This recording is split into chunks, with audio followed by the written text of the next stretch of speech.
neither we nor our allies are prepared to fight an all-out war with Russia regionally or globally. So can you weigh in on these two statements? Why would generals be leaking that they don't want to fight? Are we militarily and from an equipment perspective incapable of fighting Russia today in Ukraine or anywhere else? Well, I don't know about the leaking bit. Depends on who you talk to. I'm simply saying that based upon my sources in the Department of Defense, people who are close to the senior military leadership tell me that they have made it very clear that choosing to fight Russia in Ukraine would be a serious mistake and should be avoided. That's what they've said. And I think they're being honest about that. I think they're being truthful for a change. The second part is, are we capable of fighting? Well, of course we're capable of fighting. The real question is, if you're going to fight, will you win? And this is the question that people don't ask enough. This goes back to an old strategic axiom. Measure what you might gain by what you might lose. A collision with Russia would be a loss for us. There's nothing to be gained by it. The Russians have nothing that we need or want. There's no ideological hostility. We're not competing for power or control over any particular region. Russia's dispute is exclusively with Ukraine. We're a large part of the reason why the dispute exists. There's no question about that. But we can end that tomorrow morning if we decide to by simply saying we fought long enough. Russia has the upper hand. Zelensky, sit down, shut up, and take notes. We must have a ceasefire, but first we have to agree to negotiations without preconditions. Does Washington want to fight Russia via a proxy war? I think they did. I think they regret it at this point, to be blunt with you. No one will admit it publicly, but if you go back to the donor conference where Lloyd Austin spoke to the gathered donors from NATO and other nations and said, we have a very short time left, a very short window of time in which to make things happen. And time is running out. I mean, I quoted him in the op-ed piece for that reason. He knows, everyone in Washington in a position of authority now knows Ukraine is losing. Ukrainian resistance is crumbling. The state itself is in danger of going out of existence. That's how bad it is. So the theory is, well, if we can give them anything within the next 30, 40, 50, 60, 70, 80, 90 days, perhaps we can rescue them from disaster. I don't see much evidence for that, but I think that's the theory. Can Ukraine survive as a country if Putin pursues this war all out, whether for military reasons or for domestic Russian political reasons? Well, the first thing to keep in mind, and this is something of which I was not aware until I consulted with a friend who's done some excellent demographic analysis.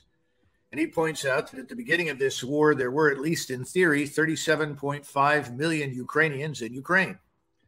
He makes the point that today that's not the case. There were already 2 million Ukrainians working in either Great Britain or the European Union outside of the country. You now have 4 million Ukrainian citizens, albeit Russians, people who speak Russian, living under Russian occupation or administration right now in the provinces in the south. Then you have over 10 million Ukrainians that have fled the country. 10 million? 10 million. That's a third of the country, or a quarter of the country. Yeah, you've got 1 million that have gone into Russia and the rest that have headed west. Now, to this must be added the losses. And again, no one is telling us the truth in the West about the horrific losses that Ukraine has taken. You've heard me say about 157,000 dead on the battlefield. That includes 35,000 missing in action, presumed dead. And I've talked about a total of almost 400,000 casualties, people that are wounded. In most cases, not all, but in most cases, more than half of those will never return to duty because the wounds are too horrific. In other words, they're permanently lost to the Ukrainian fight. Now, supposedly when Zelensky was in town speaking to Secretary Austin and General Milley, several people have insisted that he actually told them that 257,000 Ukrainians have died. That includes soldiers, in other words, those in uniform, civilians, all types, all kinds, 257,000. Well, We don't know. I mean, that's an unconfirmed rumor. But what it does tell you is that today in Ukraine, there are roughly between 18 and 22 million people left in the country under Zelensky's control. Now, Judge, that number is roughly the same as the number of people living in the Netherlands. You cannot sustain this war with that small population. Judge, I'm not hearing you.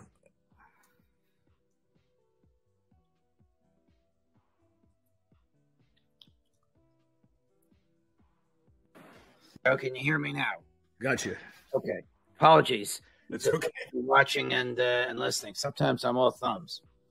I want to play a clip from Jack Devine. This is a guy that our audience loves to hate. He is, however, career CIA, and for many years was in charge of American espionage in Russia and monitoring Russian espionage here. Here's Jack Devine betting on a Ukraine win.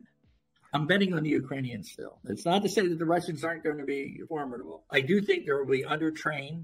Sometimes you face something big and it's not well trained, they become cannon fodder. So I think it's going to be a really tough spring, and I think the war in many ways will be decided. There won't be a victor. In other words, the Russians cannot conquer Ukraine, and the Ukrainians are not going to beat the Russians. There's a certain point where both sides pull back. And even if you don't have an agreement, they lower their intensity. And that's when I think Putin personally is in trouble in his own country, and I think he goes. That's why the stakes are so big. So he's suggesting that this will be over when both sides lower their intensity, and if Putin does that, quote, he goes, because that will not be interpreted as a victory for the Russian nationalists. Your comments on that, Colonel? Well, remember, the CIA has been telling us lies almost from the very beginning about everything happening in Russia. Well, when Mike Pompeo was running the CIA, he publicly acknowledged that's their job, to lie to us. So how do you know whether to believe them or not? Well, they do a very good job of lying. The problem is they're lying to Americans, and this man, Devine, knows absolutely nothing about Russians. I don't care what his job was, or about Ukrainians or the Slavic peoples that occupy Eastern Europe. The Russians are winning. Ukraine is crumbling. Ukraine's on the verge of collapse. We're going to watch that happen over the next several weeks.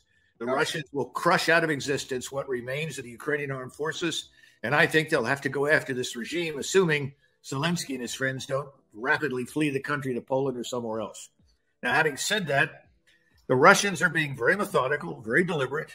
They are moving constantly, but they are not moving on multiple axes simultaneously. In other words, you're not going to see the blitzkrieg. What you're going to see on several axes are what I would call large meat grinders. They're just systematically plowing forward, annihilating everything that they come in touch with that is Ukrainian until the Ukrainians are finished. There is no incentive for them at this point to negotiate with us unless we go in without conditions. Would the Russians prefer not to annihilate everything in Ukraine? Yes. They never went in there with that goal to begin with.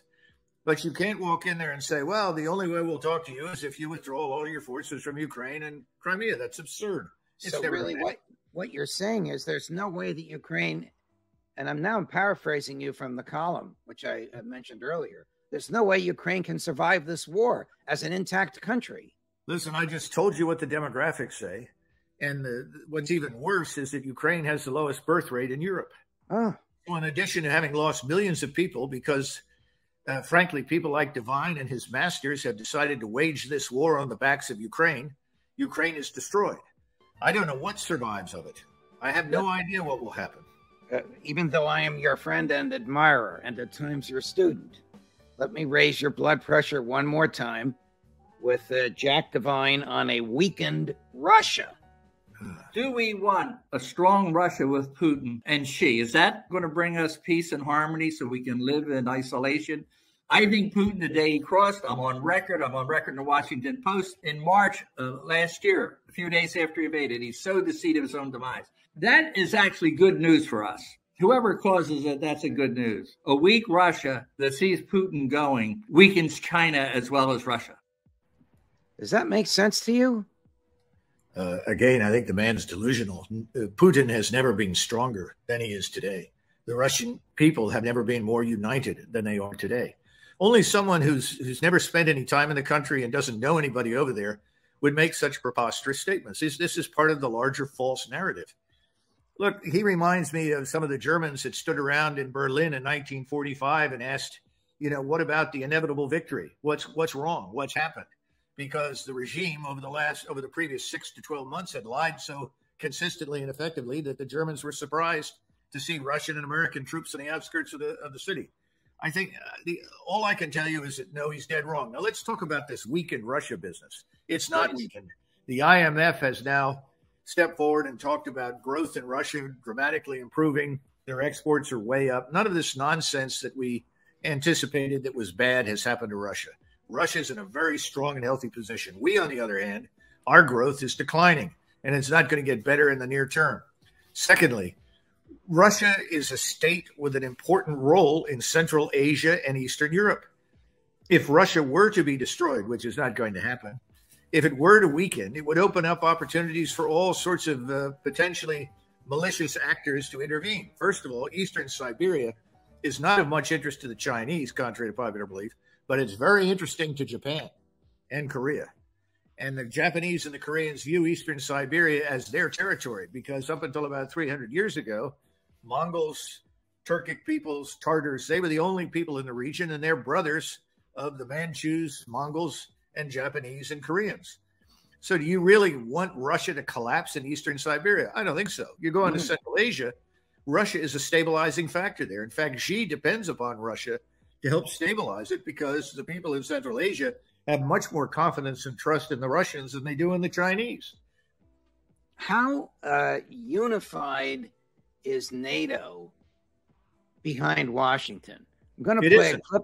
Yeah, right. I'm going to play a clip for you in a minute from the president of Croatia. It's not Germany. It's not France. It's Croatia. But the language is very strident, and the criticisms of the West are very strong and articulate. Take a listen.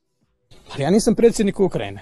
Ako se Ukrajina želi braniti, treba im pomoći. Razdragani pacifisti u cvjetnim haljenicama odjednom bi se napili krvi nekome, ali ne oni, nego preko tuđe grbače. Ovo je u određenoj mjeri duboko nemoralno što radimo kao kolektivni zapad koji u biti ne postoji, jer tu nema rješenja. Rješenje nije promjena vlasti u Rusiji. Dapače, njemački tenkovi u Harkovu će dodatno homogenizirati Ruse. Politički će ih homogenizirati. Zbližit će ih sa Kinezima. To se događa. Okay, there's a lot to unpack there. The West is not united. You've been saying that. The tanks coming from Germany, he didn't mention the American tanks. The tanks coming from Germany will only gin up the Russians to fight more aggressively. It's in nobody's interest to weaken Russia. And he's a member of NATO. Of course. Two things. Nassim Taleb often talks about finance, and he talks about people at the top who don't have skin in the game. Our problem in Washington, D.C., and in many capitals in Europe right now is that they're perfectly happy to fight this war until Ukraine ceases to exist, and 1 million Ukrainians are dead because they have no skin in the game. They haven't put themselves at risk, nor will they do so. And that's disgraceful, and he's talking about that to some extent. And then secondly, it's interesting this man is a Croat because, the Croatians, like most Europeans, to be perfectly blunt, that people don't like to admit, were part of the crusade to destroy Bolshevism during World War II. But he knows that Russia is not a communist state. He knows Russia does not aspire to conquer Europe. The Russians learned the hard way that imperialism is a very bad form of government and business. When you move into countries that are not yours and you have to govern and sustain people that are not yours, inevitably there's bad blood, there's anger, there's corruption. Alexander Solzhenitsyn, who probably more than anyone else inspires the Russians who are at the top today, made it very clear we should all be grateful that this horrible empire that existed is gone.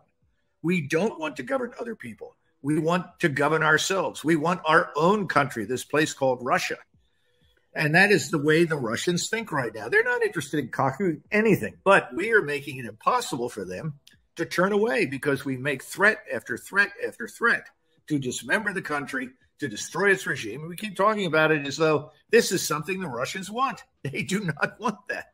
After decades of German political leaders disarming Germany and depriving Berlin of its credibility, I'm quoting your article, Chancellor Scholz decides to send tanks. Is this to please Joe Biden? Because he's not going to please anybody his domestic political forces, is he? He'll please some people in Germany, a minority, I would suspect.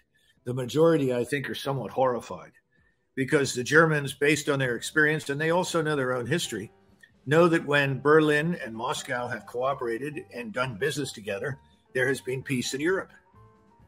You know, if there's any one war in human history that made absolutely no sense, it was the war between Tsarist Russia and Imperial Germany.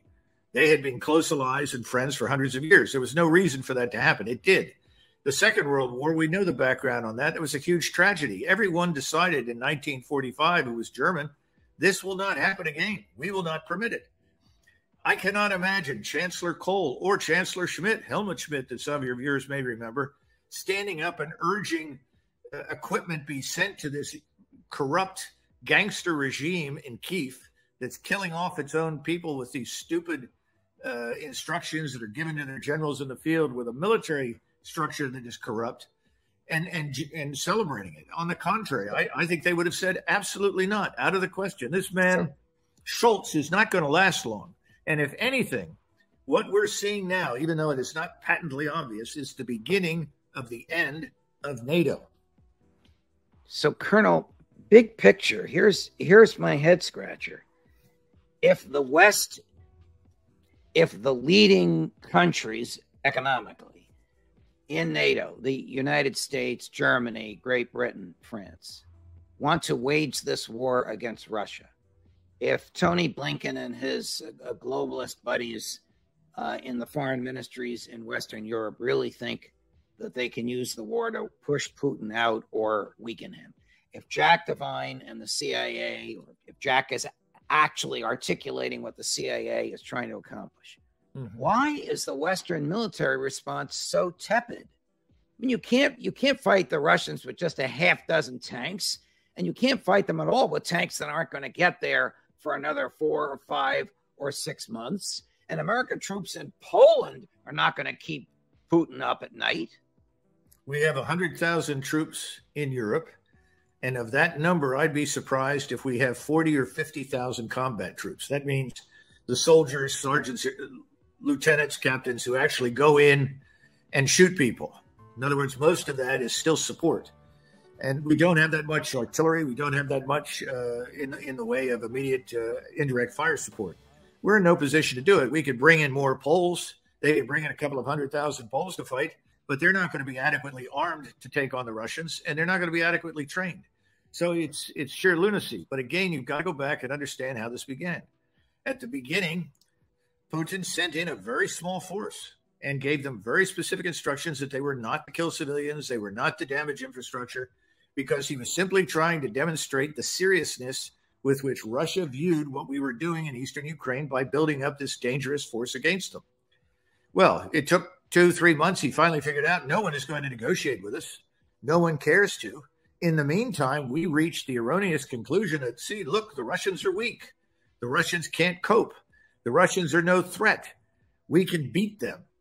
Well, that was the wrong conclusion. And what we're seeing happen right now is a massive expansion of Russian military power on a scale that we have not seen since the Cold War.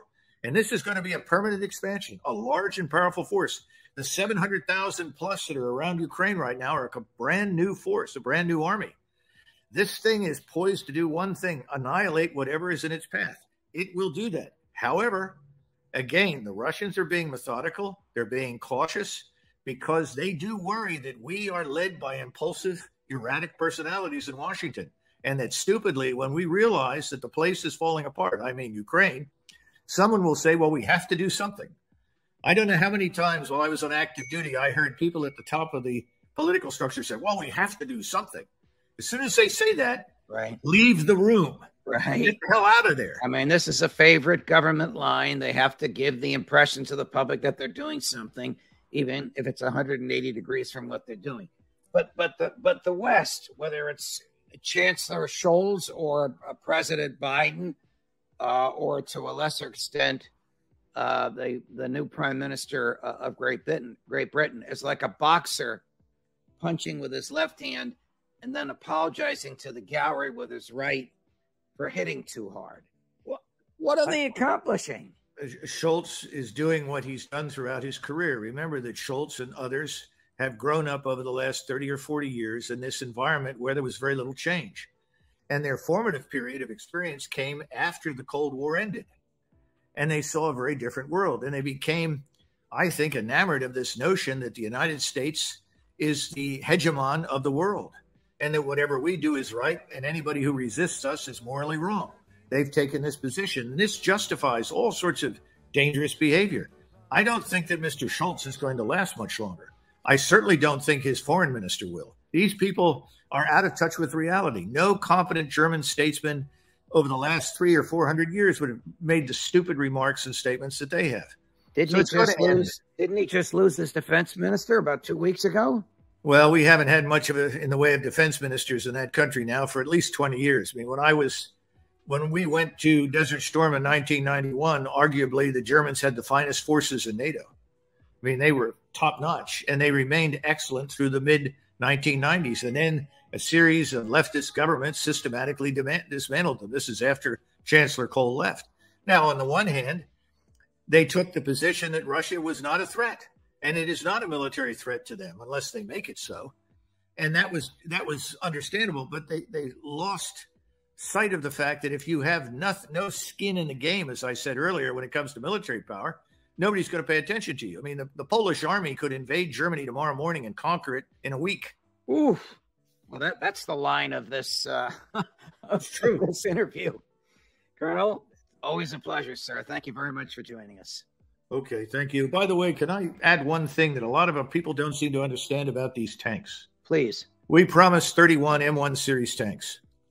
They have to be built from scratch. And people have said, well, why is that? Well, it's very simple. We have a form of armor protection on the existing M1 series tanks that is some of the very best in the world, if not the best. That was developed over many years. It's a very complex composite form of armor. We will not allow tanks with that unique armor to fall into the hands of the Russians. And we have to assume, based upon the Ukrainians that have lost, we estimate 7,000 vehicles, including at least a couple of thousand tanks and 2,000 or 3,000 other armored vehicles that have either been destroyed or fell into the hands of the Russians. We have to assume that these could. So the decision was made to build 31 M1 series tanks, but apply the 1970s armor to them. So that if they fell into the hands of the opponent, it would not be a security risk for us. We would not lose this advantage that we have. But there's something larger here, and this is very important. There's a lot of nonsense going on about what we're going to send. And you've heard all the analysts that are worth a damn and honest point out it's not going to make any difference. I think we're preparing an apology in advance. I think everybody in Washington in a few months is going to say, well, we did all we could. Look at all that we sent. We just couldn't make it happen. And I think that's where we're headed. In the meantime, millions of Ukrainians' lives are destroyed. The state is destroyed. The nation is destroyed. Who will be held responsible for that? If they point the fingers at Putin, he's the wrong man. He didn't want to do it. He was the reluctant fighter in this whole mess. He held off for years. He begged us to listen. You can go back all the way back to George Kennan, who pointed these things out, and right up to Ambassador Burns, who is now the director of the CIA, who wrote the famous memo. Niet means no. Don't advance the borders of NATO to Russia.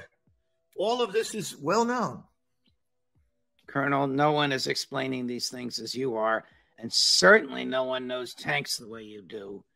And thank you for the education and the passion with which you have offered it, that you've explained to all of us. Always a pleasure, my dear friend. Okay. Thanks, Judge. Judge Napolitano. Wow. Judge Napolitano for